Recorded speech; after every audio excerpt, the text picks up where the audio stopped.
Database के जो objects हैं ना वो देख लेते हैं कि कितनी तरह के होते हैं।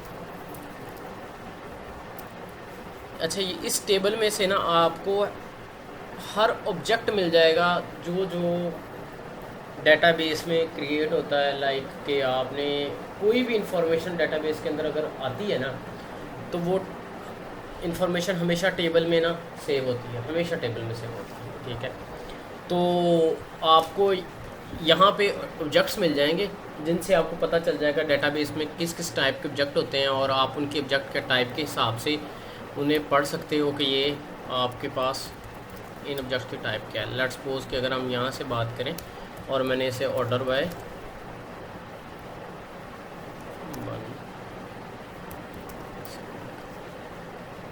ठीक है, तो अब इसमें जो कॉमन डाटा टाइप्स हैं वो ऑब्जेक्ट टाइप्स हैं वो मैं आपको सेग्रीगेट कर देता हूँ कि कौन कौन सी हैं और उनका पर्पस क्या क्या है।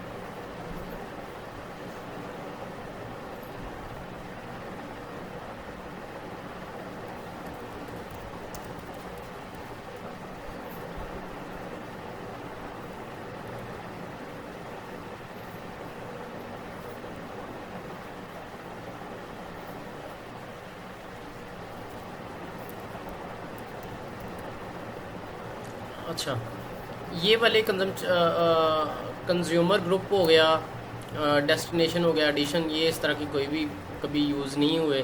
ठीक है, अब आपके इम्पोर्टेंट क्या हैं?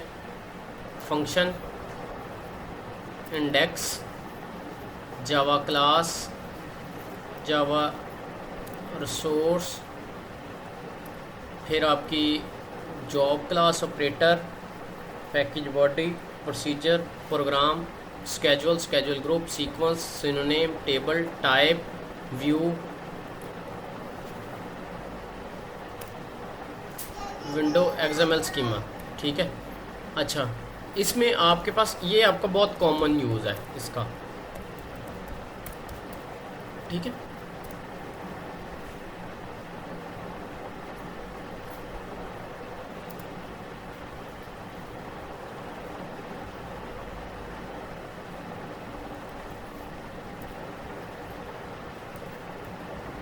यानी कॉमन यूज़ का मतलब ये है कि ये कॉमन जो आम डेवलपर्स हैं ना उनकी डेली रूटीन में, डेवलपमेंट रूटीन के अंदर ये डे टू डे हम ना कर रहे होते हैं। फंक्शन क्रिएट कर रहे होते हैं, इंडेक्स क्रिएट कर रहे होते हैं, सीक्वेंस क्रिएट कर रहे होते हैं, सिनोनेम क्रिएट कर रहे होते हैं, टेबल क्रिएट कर रहे होते हैं, टाइप क्रिएट कर रहे होते हैं, व्यू क्रिएट कर रहे होते हैं। ऑपरेटर मोस्ट कॉमनली नहीं करते, लेकिन समहाउ हमें यानी कि ज़रूरत पड़ जाती है ऑपरेटर बनाने की, लेकिन इतना डेली रूटीन में इतना कॉमन नहीं होता।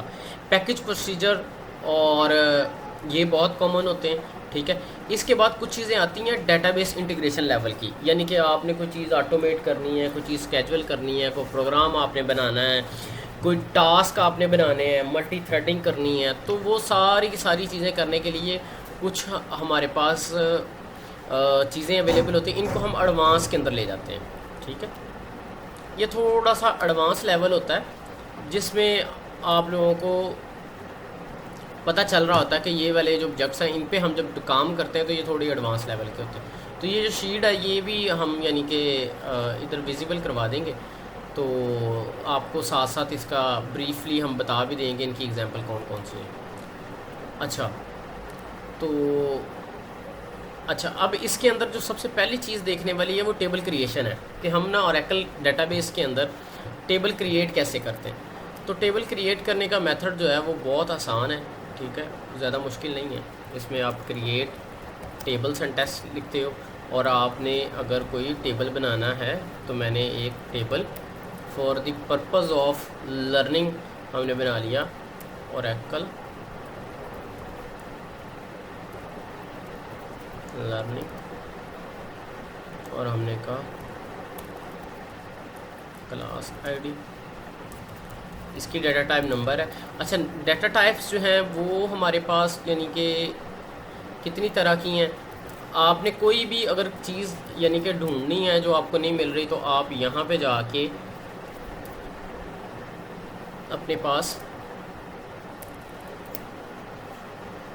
ये आपके पास टेबल है, लाइक के आपने इसी इसी यानी कि ऑल ऑब्जेक्ट्स के टेबल से ही आपको हर टेबल व्यू क्यूरी हर चीज़ मिल जाती है, ठीक है, कि कौन कौन सी चीज़ें आपके पास अवेलेबल हैं, कौन कौन सी नहीं हैं। अच्छा, इसके अंदर अभी हम देखना चाह रहे थे डाटा टाइप्स कौन कौन सी होती हैं। तो डाटा टाइप्स के लिए अगर आप मोस्टली भी देखना चाहोगे ना, तो यहाँ पे ऑल टैब कॉलम्स के नाम का टेबल होता है, ठीक है। ये इसके अंदर मोस्टली ये जो डाटा टाइप्स का कॉलम होता है ना, इसके अंदर आपको डिस्टिंक्ट करके, डिस्टिंक्ट ये होता है कि आप कहते हो कि ये पूरे टेबल के अंदर ना जो रिकॉर्ड यूनिक हैं, डिस्टिंक्ट हैं, वो हमारे पास आ जाएं, ठीक है। तो आपके पास ये सारी डाटा टाइप्स आ गई। कुछ डाटा टाइप्स इसमें कस्टम है, लाइक कि वो स्टैंडर्ड की नहीं है, ठीक है। वो मोस्टली इसने वैसे कस्टम डाटा टाइप्स ली हुई हैं, ये वाली, ठीक है। ये सारी कस्टम डाटा टाइप्स हैं, ठीक है। तो स्टैंडर्ड डाटा टाइप्स भी हैं। स्टैंडर्ड डाटा टाइप्स आपको ओरेकल के डॉक्यूमेंटेशंस पे भी मिल जाएंगी, लेकिन जो कॉमन डाटा टाइप्स हैं वो आपके पास, आपको अगर आप ये देखना चाह रहे हो कि किस टेबल की कॉलम की कौन सी डाटा टाइप है, लाइक के हम यहाँ से कोई टेबल ले लेते हैं, ठीक है। तो हम यहाँ पे टेबल नेम लेते हैं, हम ऑल ऑब्जेक्ट के टेबल की ही डाटा टाइप्स देख लेते हैं, ठीक है। हमने इस टेबल का नाम लिया तो उसने बता दिया कि इसका पहला जो कॉलम है, ये कॉलम है, उसकी डाटा टाइप क्या है, वारचार 2 है, और लेंथ, डाटा लेंथ आ गई है, और ये नलेबल है या नहीं है, कॉलम आईडी आ गई है किसका, यानी कि सीक्वेंस क्या है, ठीक है। उसके बाद ये सारी की सारी इन्फॉर्मेशन आ गई, ठीक है। तो इसके अंदर अगर आप डिस्टिंक्ट करवाओगे एक स्पेसिफिक टेबल पे या 3-4 स्पेसिफिक टेबल पे, तो आपको 3 या 4 डाटा टाइप्स कॉमन मिलेंगी, ठीक है। नंबर है, डेट है, वारचार 2 है, ठीक है, सी लॉब है, बी लॉब है, ठीक है। और इसके अलावा मोस्ट प्रॉबेबली आपके पास यही डाटा टाइप्स होती हैं जो कॉमनली हमारे पास यूज़ हो रही होती हैं, ठीक है। तो अब हमने अगर टेबल क्रिएट करना है तो हमने नंबर डाटा टाइप ले ली है, ठीक है। और अब हमने कोई वैल्यू स्ट्रिंग में सेव करवानी है, टेक्स्ट में सेव करवानी है, तो क्लास नेम है, और क्लास नेम के अंदर हमने वारचार 200, ठीक है, वारचार 200 दे दिया, ठीक है। और इसका जो सिंटैक्स होता है वो ये होता है कि आप के पास एक क्रिएट टेबल की कमांड लिखते हो। आप क्रिएट टेबल की कमांड के अंदर आपके पास आ जाता है, उसके बाद टेबल का नेम आ जाता है, टेबल के नेम के बाद आप कॉलम्स बता देते हो, कॉलम बताने के साथ साथ आप डाटा टाइप बता देते हो, ठीक है। और डाटा टाइप आप जब बताते हो तो डाटा टाइप के बाद आपने इसको बंद कर देना होता है। और इसके बाद आपने ना एक चीज़ हमेशा याद रखनी है, वो ये रखनी है कि ना ओरेकल के अंदर ना कुछ चीज़ें ऐसी हैं जो प्रोग्रामिंग स्टैंडर्ड्स हैं, ठीक है। तो प्रोग्रामिंग स्टैंडर्ड्स के अंदर ओरेकल का एक स्टैंडर्ड ये है, वो है हू कॉलम्स, जो हम शायद पहले भी बात कर रहे होते हैं। हू कॉलम्स ओरेकल के ना स्टैंडर्ड्स हैं। तो ये कॉलम्स जो है ना, ये कॉलम आपके टेबल के अंदर ना ज़रूर होने चाहिए। उसकी रीज़न ये है कि ओरेकल बेसिकली रिकमेंड करता है कि आपके हू कॉलम्स या कोई भी एप्लीकेशन है जब हम बनाते हैं तो उसमें कुछ रिकमेंडेशंस होती हैं, उसके कुछ स्टैंडर्ड्स होते हैं।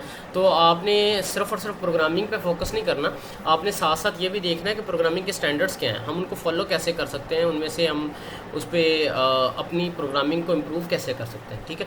तो हू कॉलम्स जो हैं, ये आप ये समझ लें कि ये 5 कॉलम्स जो है ना, ये मैंडेटरी हैं और इसको अपने हाथों पर लिख लें, ठीक है। और ये हमने टेबल क्रिएट कर दिया, ठीक है। और एक दूसरी बेस्ट प्रैक्टिस ये है कि ओरेकल के अंदर कोई भी काम अगर करना है ना, उसका जब आपने स्क्रिप्ट लिखना है ना, तो आपने कोशिश करनी है कि वो स्क्रिप्ट आपका पैकेज के अंदर हो, पैकेज से बाहर ना हो, ठीक है। जो स्क्रिप्ट है ना वो हमेशा आपका पैकेज के अंदर हो। और दूसरा ये है कि आपकी नेमिंग कन्वेंशन जो ऑब्जेक्ट की है ना, वो आपका बेसिकली वर्ब होनी चाहिए। वर्ब मीन्स कि वो बताए कि ये इसमें एक्शन क्या हो रहा है, यानी कि ये जो पैकेज है ये कर क्या रहा है, या ये जो ऑब्जेक्ट है ये किस चीज़ के रेलेवेंट है, वो हमेशा वर्ब होना चाहिए, ठीक है। कुछ एक्शन यानी कि बताए, कुछ वो इंफॉर्मेशन प्लस वो एक्शन बताए, ठीक है।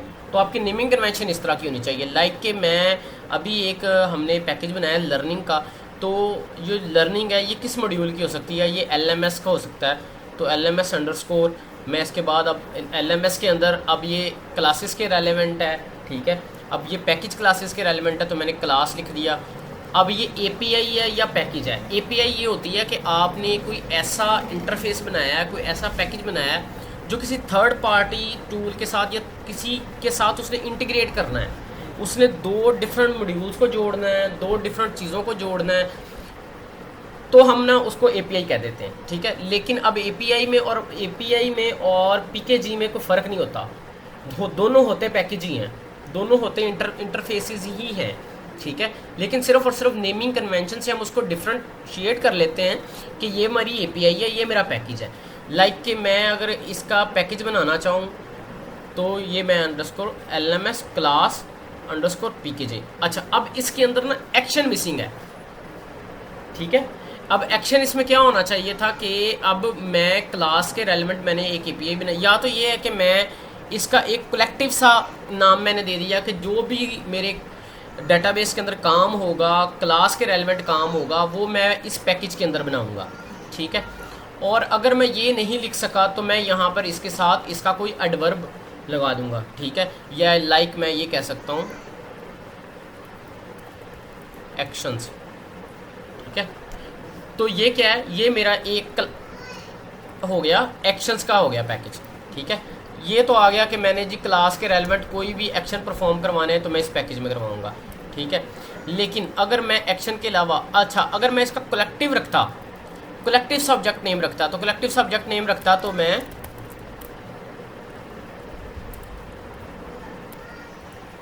ठीक है, तो ये एक नाम होता, इसके अंदर हर तरह का ऑब्जेक्ट, फंक्शन, प्रोसीजर, सारे मेरी क्या इसका नाम है टाइप्स, ठीक है, कलेक्शन डाटा टाइप सारी की सारी इसी में पड़ी होती, ठीक है। और लाइक प्रोसीजर भी इसी में पड़े होते हैं, तो मुझे सेग्रीगेट करने में बड़ा मसला आता। लेकिन सेग्रीगेशन के साथ साथ ओरेकल के अंदर ना एक चेन रिएक्शन होता है, ठीक है, उसे चेन डिपेंडेंसी कहते हैं। चेन डिपेंडेंसी क्या होती है? चेन डिपेंडेंसी आपके पास तब आती है जब आप दो डिफरेंट पैकेजेस, एक पैकेज दूसरे के अंदर यूज़ हुआ है और दूसरा का जो रेफरेंस है उसका पहले वाले में यूज़ हुआ है। ए का रेफरेंस बी में है और बी का रेफरेंस ए में है, तो एक चेन डिपेंडेंसी बन जाती है जिसकी वजह से दोनों पैकेज कंपाइल नहीं होते अगर एक भी इनवैलिड हो जाए, ठीक है। तो इस वजह से क्या करते हैं कि कोशिश ये करते हैं जब भी आप किसी ऑब्जेक्ट की नेमिंग कन्वेंशन रखो तो उसकी ऑब्जेक्ट की नेमिंग कन्वेंशन बता रही हो कि इसके अंदर क्या है, ठीक है। लाइक मैं यहाँ पर इसको कलेक्शन कर सकता हूँ कि मेरे जितना भी डाटा सेट है वो सारे का सारा मेरा इस पैकेज के अंदर है, ठीक है। जितने भी मेरे डूएबल एक्शंस हैं, लाइक के किसी क्लास का नंबर अपडेट करना है, क्लास की स्टेट अपडेट करनी है, कोई डीएमएल परफॉर्म करनी है, तो वो मेरी डीएमएल्स भी इसमें आएंगी, ठीक है, मेरे डू भी इसमें आएंगे और वैलिडेशंस भी इसी में आएंगे, ठीक है। फिर उसके बाद मेरे गेटर और सेक्टर भी इसी में आएंगे, ठीक है। और कलेक्शन का मैंने बना लिया, मैंने कहा ये कलेक्शंस इसमें आएंगी, ठीक है। तो आपके ऑब्जेक्ट की जो नेमिंग कन्वेंशन है ना वो प्रोग्रामिंग में बड़ी ज़रूरी है। ऑब्जेक्ट की नेमिंग कन्वेंशन नहीं होगी तो आप मारे जाओगे, ठीक है। आप एक प्रोडक्ट के ऊपर साल काम करोगे, साल के बाद आपको पता ही नहीं चलेगा कि वो प्रोडक्ट है क्या, ठीक है, तो वो प्रोडक्ट करती क्या है, ठीक है। लाइक उसकी सबसे कॉमन एग्जांपल हम देख लेते हैं कि अगर हम ऑल ऑब्जेक्ट्स के टेबल को क्यूरी करेंगे ना तो आपको एक दो चीज़ें, कुछ चीज़ें नज़र आएंगी जो ओरेकल यानी कि जिन स्ट्रक्चर्स के ऊपर लेके चलता है या फिर जिन स्ट्रक्चर्स के ऊपर चीज़ों को वो डिज़ाइन करता है। लाइक अगर हम यहाँ पर सिस जो यूज़र है हमारा,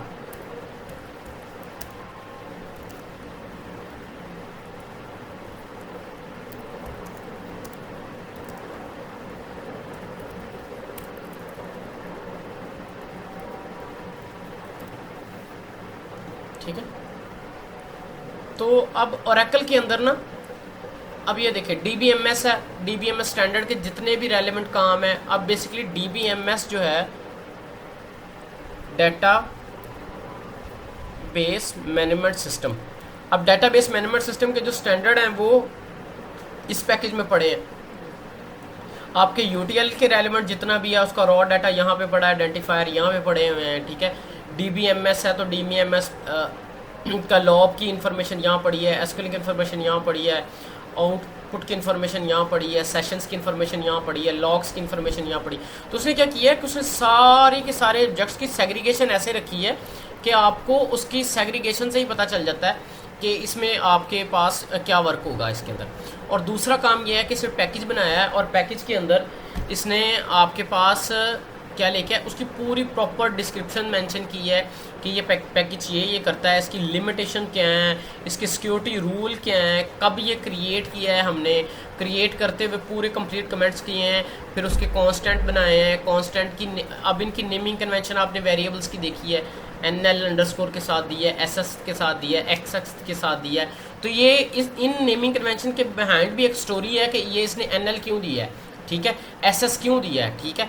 तो ये यानी कि आपको वो बताएगा भी कि मैं इन वेरिएबल्स को क्यों यूज़ कर रहा हूँ, कि ये नलेबल वेरिएबल है या ये शेयरेबल है, ये रिसोर्स शेयर करता है या ये करता है, ठीक है। तो वो सारी की सारी आपके साथ एक स्टैंडर्ड के साथ वो आपको प्रोग्रामिंग करता है। तो आपने जब प्रोग्रामिंग करनी है तो ये चीज़ बहुत फॉलो करनी है कि आपकी नेमिंग कन्वेंशन, आपके कमेंट्स, ठीक है, आपकी जो वर्किंग है वो बेसिकली आप बता रही हो कि ये जो कोड को पढ़े बगैर कोई भी बंदा यानी कि एक्चुअल उसको एग्जीक्यूट किए बगैर वो अंदाज़ा लगा ले ये क्या कर रहा है, ठीक है। कुछ लोगों की जहनीत थोड़ी सी तंग होती है, वो कहते हैं हमारा सोर्स कोई उठा ना ले, हमारा सोर्स कोड कोई चोरी ना हो जाए, ठीक है। तो ये बहुत बड़ी इंसान की गलत फहमी है, ठीक है। चोरी होने वाला ये कभी किसी का कोड इतना जल्दी इतना हमने सुपर फास्ट तो लिखा नहीं होता, ठीक है, कि दूसरे की मशीन पे बगैर एरर आए कंपाइल हो जाए, ठीक है। और दूसरा ये है कि उसे उतने ही बिजनेस सिनेरियोस का पता हो जितना हमें पता है, ठीक है। तो ऐसा पॉसिबल नहीं होता, ठीक है। हाँ, कोड का लॉजिक जो है वो चोरी ज़रूर हो जाता है, ठीक है, लेकिन ये है कि वो पहले अंडरस्टैंडेबल तो हो ना। अगर कोई चोरी करके चला रहा है तो वो उसके लिए अंडरस्टैंडेबल तो हो ना, ठीक है। लेकिन ये है कि हम कोड चोरी होने के डर से इतना मुश्किल लिख देते हैं वो हमें भी समझ नहीं आता। जब साल 1.5 साल बाद हमें खुद कोड खोलना पड़ता है तो हम खुद देख रहे होते हैं कि ये टेबल मैंने किस पर्पज़ के लिए बनाया था, ये टेबल कहाँ पे यूज़ हो रहा था, ये व्यू कहाँ पे यूज़ हो रहे थे, ये सिनोनिम या ये जो मेरे फंक्शंस हैं ये कहाँ पे यूज़ हो रहे थे, क्योंकि मैंने उसको इतना कम्प्लेक्स करके इतनी यानी बुरी उसकी नेमिंग कन्वेंशन रखी क्या मुझे खुद ही पता नहीं चल रहा कि ये जो कोड लिखा था मैंने ये क्या कर रहा है, ठीक है। तो सिर्फ फोकस इस बात पे नहीं करना कि प्रोग्रामिंग करनी है, प्रोग्रामिंग तरीके से करनी है, इस बात पे फोकस करना है, ठीक है। तो इसके अंदर जिस तरह हमने ये टेबल बनाया है, इस टेबल के आगे लाइक के हम इस टेबल के अंदर डाटे को इंसर्ट कर सकते हैं, ठीक है। इंसर्शन के अंदर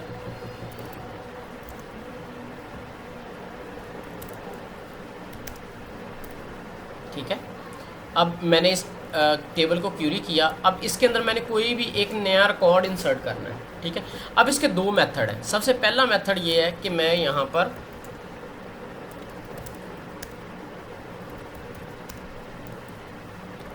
एक एसक्यूएल स्क्रिप्ट बनाऊँ और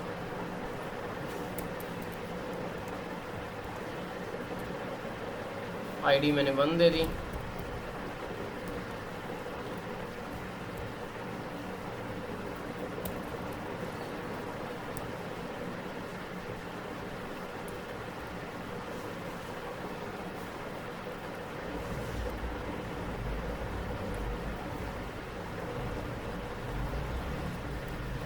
ठीक।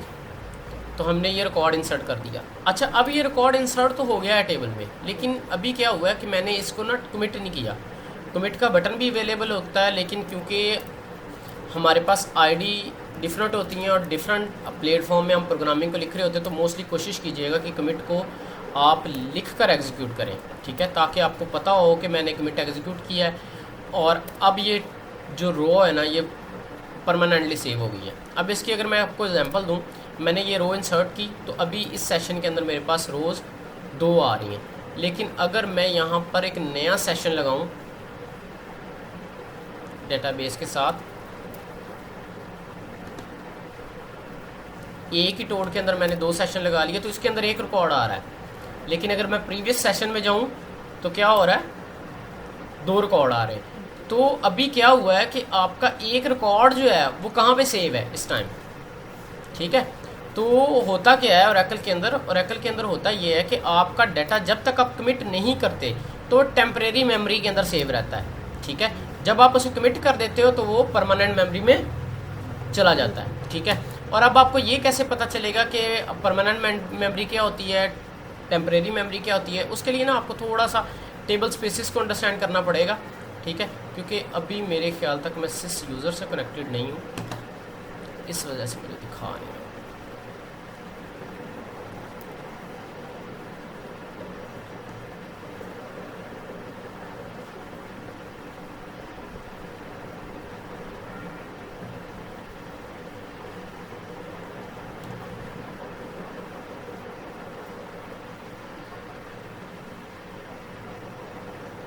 ठीक है, तो ये टेबल स्पेसिस होती हैं बैकएंड पे, जो चीज़ों को मैनेज कर रही होती हैं कि आपका डाटा किस जगह पे परमानेंटली स्टोर होगा, कहाँ पे टेम्परेरी स्टोर होगा। और इन्हीं टेबल स्पेसिस की बेसिस के ऊपर हमारा SGA और PGA बनता है, ठीक है। ठीक है, तो ये बेसिकली दो प्रोग्रामिंग में एरियाज़ हैं, ठीक है। तो जो रिसोर्सेज को शेयर करते हैं, आपकी क्यूरी को एग्जीक्यूट करवाते हैं, आपके DMLs को कंट्रोल करते हैं। तो ये अभी इनमें इतना यानी कि डेप्थ में जाने की ज़रूरत नहीं है, क्योंकि बस सिर्फ आप यही समझें कि जब तक आपका डाटा कमिट नहीं होता तब तक वो टेम्परेरी यानी कि रहता है, और अगर आप उसको कमिट नहीं करते और सेशन बंद कर दोगे वो आपका डिस्कार्ड हो जाता है, ठीक है। तो कमिट मैंडेटरी है, ठीक है। कोई भी एक्शन आप डिलीट करते हो, अपडेट करते हो, इंसर्ट करते हो, कुछ भी करते हो तो कमिट आपका मैंडेटरी है, वरना आपका डाटा डिस्कार्ड हो जाता है, ठीक है। अच्छा, इसके अंदर एक और भी डेडलॉक का भी इशू आता होता है, लेकिन वो डेडलॉक इंशाल्लाह हम अगले किसी सेशन में देखेंगे। तो अभी हम सिर्फ और सिर्फ टेबल्स को देख लेते हैं कि टेबल्स क्या हैं। टेबल्स के हमने स्ट्रक्चर देखा है। टेबल्स की अगर हमने देखना चाहें तो टोड के अंदर बेसिकली अगर आप टोड यूज़ कर रहे हो, बेसिकली हर टूल के अंदर ही होता है। डिस्क्राइब का एक टैब होता है, या PLS को डेवलपर के अंदर व्यू का एक होता है। तो व्यू करेंगे या डिस्क्राइब करेंगे तो वो आपको जो भी ऑब्जेक्ट आपने सेलेक्ट किया उसके रेलेवेंट प्रॉपर्टीज़ दिखा देगा, लाइक उसके नंबर ऑफ़ कॉलम्स क्या हैं, उस पर कॉन्स्टेंट्स कौन कौन से लगे हुए हैं, इंडेक्स कौन से लगे हैं, ट्रिगर कोई लगा है या नहीं लगा, उसमें डाटा कौन कौन सा है, स्क्रिप्ट उसका दिखा देगा कंप्लीट, उसके रेलेवेंट ग्रांट्स क्या हैं। ग्रांट बेसिकली क्या होती है कि अगर आपके एक यूज़र जो है उसमें टेबल क्रिएट है और आप चाहते हो कि दूसरा यूज़र भी उसके ऊपर डाटा को इंसर्ट कर सके, तो आप उस पर ग्रांट्स को एलोकेट कर देते हो कि ये यूज़र इसके ऊपर काम कर सकता है, ठीक है। सिनोनिम्स हैं, पब्लिक सिनोनिम होते हैं। सिनोनिम्स को इंशाल्लाह हम फ्यूचर में देखेंगे, ठीक है। तो अभी सिर्फ़ और सिर्फ आपने ये देखना है कि टेबल क्रिएशन कैसे होती है और टेबल को क्रिएट कैसे करते हैं, और कोशिश ये करनी है कि नेमिंग कन्वेंशन को फॉलो करना है। नेमिंग कन्वेंशन, और आपकी नेमिंग कन्वेंशन स्ट्रॉन्ग होनी चाहिए, ठीक है। नेमिंग कन्वेंशन जितनी स्ट्रॉन्ग होगी, जिस तरह अभी हमने ये एक ऑब्जेक्ट बनाया है, तो अभी हमने इसका नाम रखा TS के साथ, ठीक है। तो TS मैंने सिर्फ इसको सिंपल मेंशन कर दिया कि ये मेरा टेस्टिंग का टेबल था, ताकि मैं अगर बाद में मुझे डेटाबेस में टेस्टिंग के टेबल ढूंढने पड़े तो मैं सिर्फ ये देख लूँ कि ऐसे टेबल जो TS के साथ स्टार्ट हो रहे हैं वो मुझे दिखा दो। लाइक कि मैं यहाँ पे जाता हूँ और यहाँ पर object name like TS percentage, और अच्छा अभी इसमें क्योंकि हमारा जो सिस यूज़र है, इसमें ना नेमिंग कन्वेंशन जो है ना, ओरेकल का जो सिस यूज़र है, क्योंकि ये सिस्टम यूज़र है तो इसकी ना नेमिंग कन्वेंशन बिल्कुल कोर जो क्या उसका नाम है सिस्टम रेलेवेंट होती है, वो आपको अंडरस्टैंडेबल नहीं होगी। उसमें डॉलर साइन आएंगे तो आपने डॉलर साइन नहीं रखना, कभी भी डॉलर साइन नहीं रखना। कोई भी सिंबल जो है, जो डॉलर साइन है या @ है, परसेंटेज है, हैश साइन है, ठीक है, स्टेरिक है, ये आपके टेबल्स में नहीं होना चाहिए सिवाय अंडरस्कोर के, ठीक है। तो अंडरस्कोर के अलावा कोई भी आप सिंबल जो है वो यूज़ नहीं करोगे, ठीक है। ओरेकल को ये परमिशंस हासिल हैं क्योंकि उसकी डेटाबेस है, तो हमें इतनी परमिशंस हासिल नहीं है, ठीक है। तो अभी ये बता रहा है कि इसमें कोई भी टेबल ऐसा नहीं है जो इससे स्टार्ट हो। लेकिन अगर हम कहते हैं कि हमें ऐसे टेबल दिखाओ जो FND के साथ स्टार्ट हो रहे हैं। FND बेसिकली ओरेकल का जो है वो एक टॉप है बेसिकली, जिसके अंदर यानी कि जितनी भी सिस्टम एडमिनिस्ट्रेशन रेलेवेंट चीज़ें हैं वो सारी सारी पड़ी होती हैं। तो FND टॉप के अंदर आपके पास अब हमने सेग्रीगेशन की है तो हमारे पास सारी की सारी चीज़ें मिल गई हैं कि एडमिन लेवल की जो चीज़ें हैं, यूज़र लेवल की जो चीज़ें हैं वो FND के अंदर पड़ी हुई हैं। तो वो सारे के सारे पैकेज प्रोसीजर हमें रेलेवेंट, तो क्या किया है हमने, सिंपल हमने एक कीवर्ड से ही पूरे का पूरा माइग्रेशन के लिए डाटा अलग कर लिया, बजाय कि इसका नाम यूज़र अंडरस्कोर पैकेज होता, दूसरे का नाम फ्लैक्स वैल्यू होता, तो मुझे कभी भी सेग्रीगेशन से पता ना चलता कि कौन सा ऑब्जेक्ट किस मॉड्यूल के रेलेवेंट है, किस काम के रेलेवेंट है। ठीक है, तो कोशिश जब भी करनी है यही करनी है, जब भी टेबल बनाओ तो टेबल का जो नाम है वो उसके मॉड्यूल के रेलेवेंट होना चाहिए। ठीक है, और अगर आपके पास मल्टीपल कंपनीज़ हैं, यानी कि एक ही मॉड्यूल आपका काफ़ी जगहों पे चल रहा है, तो आपने कोशिश ये करनी है कि जो कंपनी नाम है वो पहले आए, उसके बाद मॉड्यूल का नाम आए, उसके बाद जो आपका एक्चुअल टेबल है, ठीक है, और उसके बाद एक्शन। ठीक है, एक्शन को आप मिस कर सकते हो, लेकिन क्या उसका नाम है मॉड्यूल नेम को और कोर नेम को दोनों को मिस नहीं कर सकते। पैकेज के अंदर आपने जब पैकेज क्रिएट करना है तो पैकेज के अंदर आपने मॉड्यूल नेम, ऑब्जेक्ट का नाम जिसके रेलेवेंट काम है, ठीक है, एक्शन लिखना है और लास्ट पे मेंशन करना है कि ये पैकेज है या एपीआई है। ठीक है, ठीक है। ओरेकल क्या करता है, ओरेकल के पास ना कुछ कीवर्ड्स हैं, लाइक के ओरेकल के पास पीयूबी का एक पीयूबी कुछ पैकेज ओरेकल के हैं जो पीयूबी के साथ एंड होते हैं। ठीक है, उनके लास्ट पे पीयूबी आता है, कुछ एपीआई के साथ, ठीक है, कुछ आपके पीआरवी पीवीटी के साथ होते हैं, ठीक है, कुछ एपीआईज के साथ होते हैं। तो इनकी कुछ सेग्रीगेशंस हैं। ओरेकल के जो पैकेज जिनके लास्ट पे पीवीटी आता है ना, इसका मतलब ये है कि ये ओरेकल ने क्रिएट किए हैं, तो ये प्राइवेट ओरेकल की इंटरनल टीम यूज़ करती है और उसी को इसका स्कोप पता है।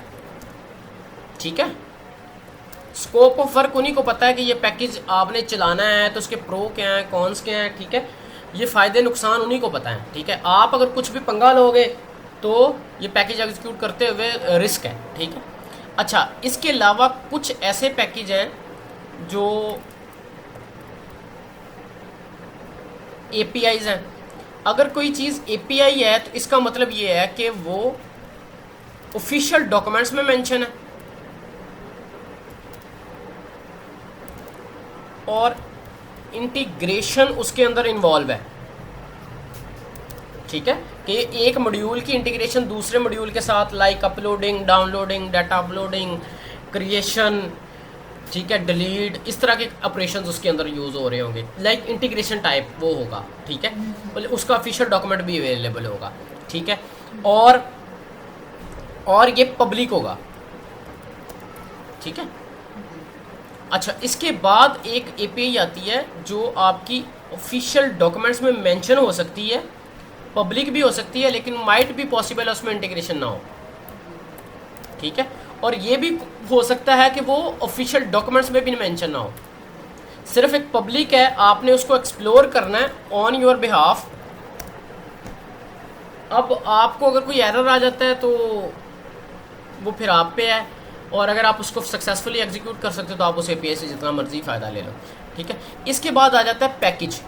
ये आपका कोर बेस होता है। बेसिकली इस पैकेज के ऊपर क्या होता है, इस पैकेज की बेस के ऊपर कोई प्राइवेट एपीआई बनती है या एपीआई बनती है या पब्लिक बनती है। ठीक है, कोई भी पैकेज का जो वर्क है ना वो इस कोर पे बनता है। ठीक है, जब कोई चीज़ पैकेज मेंशन कर दी जाती है तो वो पॉसिबल है कि वो जो कोर प्रोग्रामिंग है ना उसके अंदर वो होगी, कोर वर्किंग जो है वो सारी की सारी उसी में होगी। और फिर उसके बाद क्या है कि मोस्टली वो प्राइवेट एपीआईज होती हैं। ठीक है, ऑफिशियल डॉक्यूमेंट्स में मेंशन नहीं होते वो। ठीक है, और इसका स्कोप ऑफ वर्क भी है जो है जिस बंदे ने इसको डिज़ाइन किया है उसी को पता होता है। ठीक है, और ये मॉड्यूल डिपेंडेंट होती हैं, इसमें इंटीग्रेशन का फैक्टर इतना ज़्यादा नहीं होता। ठीक है, तो कुछ ये नेमिंग कन्वेंशंस हैं जो आपको बताती हैं कि आपने काम कैसे करना है।